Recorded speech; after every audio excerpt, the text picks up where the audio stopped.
There we go. All right, finally back. Yeah, especially yesterday. Ugh. Oh my goodness. I mean, if I fast forward time, or I guess it would have reversed time to come back over here. I forget how the translation works.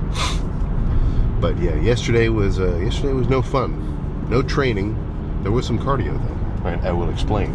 So it really kind of started from what would have been 1 a.m. time here, right? So I got back at about 8 p.m. That's when I finally got back to the house. Got to go to freaking sleep.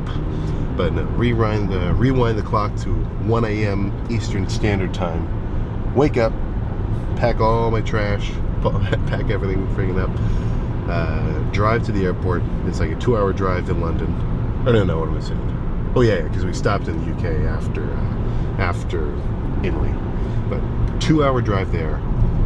I forget how long of a flight, like 8-9 hour flight. Security was crazy in the middle, so we're running, power walking, doing a damn ruck because I got my camera bag and and my suitcase and everything. Make it to the other connecting flight from DC to Columbus. All worked out. Couldn't find the freaking car. Oh my god! It was just a whole freaking thing, right? As I'm sure you can imagine. It's not a groundbreaking story to talk about that kind of travel.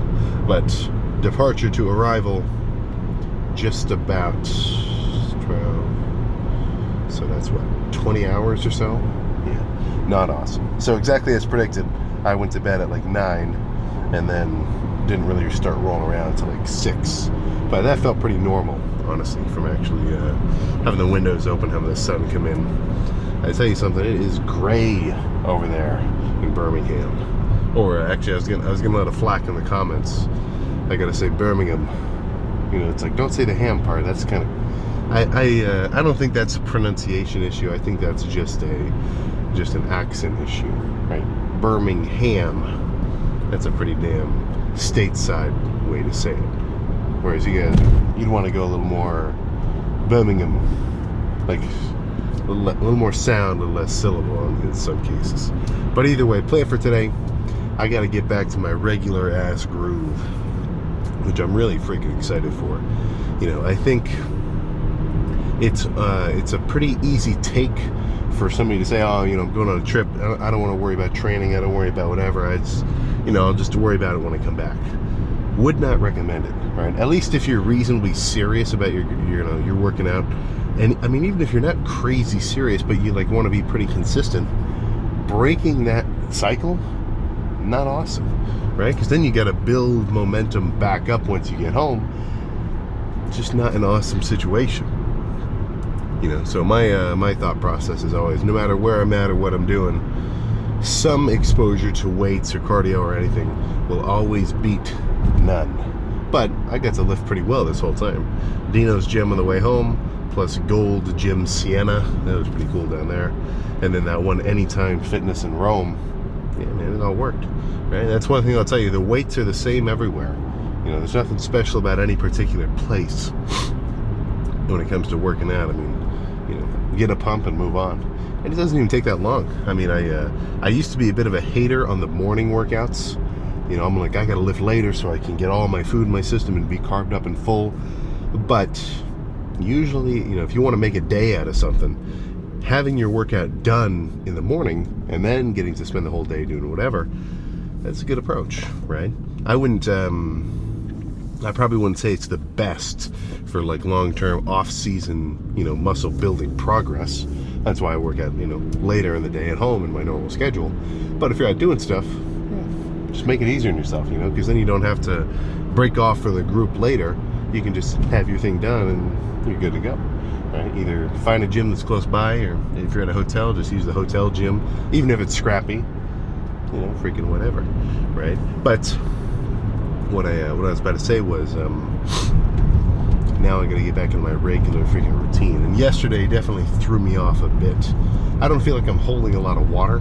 That's usually something we'll talk about if you're like in a long flight or anything. Sometimes you can get a little watery just from like the stress and inflammation of pressure changes and everything else. So, you know, I feel pretty normal, but I'm definitely light.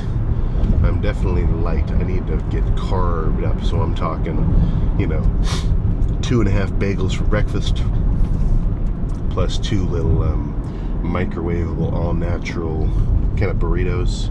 If you know the one I'm talking about, 55 seconds each side. Not the best protein source. I mean, it's only like 10 grams per, but I mean, carbs and fat-wise, you know, pretty freaking solid. You know, regular corn tortilla plus whatever kind of sauces and flavorings they add to it. It's pretty good. Right? It's not bad as a little addition. So yeah, now is just cardio. Right, the start of any good day for a lifter, or at least a lifter who knows what he's doing. I'd say cardio is going to be involved, but that's obviously that's not new. That's not new in for freaking nation, you know. But yeah, 30 minutes seated bike, and then we can. How about we take a little pit stop into the yoga room and do a little unpumped check. It's been a while since I've done an unpumped little pose down. Something you should do, at least within reasonable frequency, just because you can get a little bit of a weird idea about how you really look if you only ever kind of examine yourself either at home completely unpumped and cold like you just woke up, or at the gym completely pumped, awesome lighting. You're literally taking pre-workout, which is going to get yourself extra veiny from all the vasodilation and the nitric oxide and everything else, right? It's always these extremes, you know, because the lighting in your bathroom probably isn't awesome, right? And the lighting at the gym is freaking, you know, insane. So that's one benefit of, you know, jumping in front of a mirror after cardio, because you get just a good little bit of a baseline.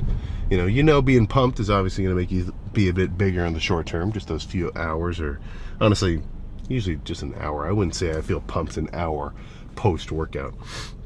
And that'll give you a little gauge of like, all right, ooh, I've been skipping back a little too much. You know, you're looking at yourself in the mirror, you're taking a picture, you're like, okay, I gotta start slamming some pull downs. No more chest and arms only.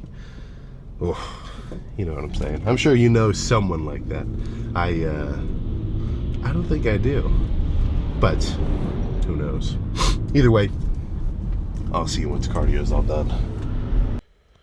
All right, a little bit of a gym update. We're looking dense in here. What the hell is going on with all this stuff? Now all these pieces will move kind of in here, fill in this kind of corner a little bit. Definitely need that pendulum leg press to go next to this one, so I can switch the plates back and forth. Because if I'm using this one, I'm not going to use the pendulum one, and vice versa. Maybe a leg curl here just to... we'll see. But all this shit is... well, all this shit. All these freaking, you know, machines, they're heavy. So it's not... this isn't a Sam-only job. So, leg extension all wrapped up nice and safely in this blanket, plus foam, plus everything else.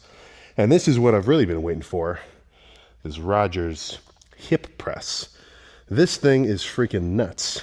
I saw a lot of videos of James Hollingshead using this, and that was kind of my initial inspo, as it were, because this thing is freaking sweet. And then seated leg curl, right? Nothing wrong with laying, of course, but having both, I mean, that's kind of the real freaking kicker. But I gotta get ready to bolt a bunch of these little plate holders on and everything else. This will be, I don't know.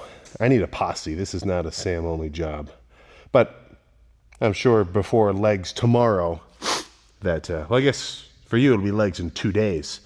But yeah, this will get put to freaking work. I gotta make sure I set this up so that I don't get crushed, though. That's my favorite thing. I mean, honestly, but all the machines that I've kind of begun to value, especially since it's just me in here most of the time that I'm doing any kind of workout, right? This is a gosh dang lifesaver, you know, because I can do pendulums, and if I fail, this will catch the weight, right? Same thing with the hack squat over here and this leg press. With these extra little bits, right? That's what's separating me from becoming like a hydraulic press channel video. But I guess we're getting close to the completely finished gym. I know one piece I'm still missing, an adductor. As Urs said, I gotta thicken up my inner thighs to give them that thick appearance from the front. Plus, it's just, well, actually, thick adductors kind of sucks because you end up kind of rubbing in to your own legs when you're walking, and then you kind of have to cowboy it a little. Yeah. Either way, we're getting close to final form. Now all I need is some big ass designs / mural type things on the walls up here. I don't know what to go with, but maybe you guys have some inspiration. But either way, let's get out of here. Let's get back in the car. There we go. All right.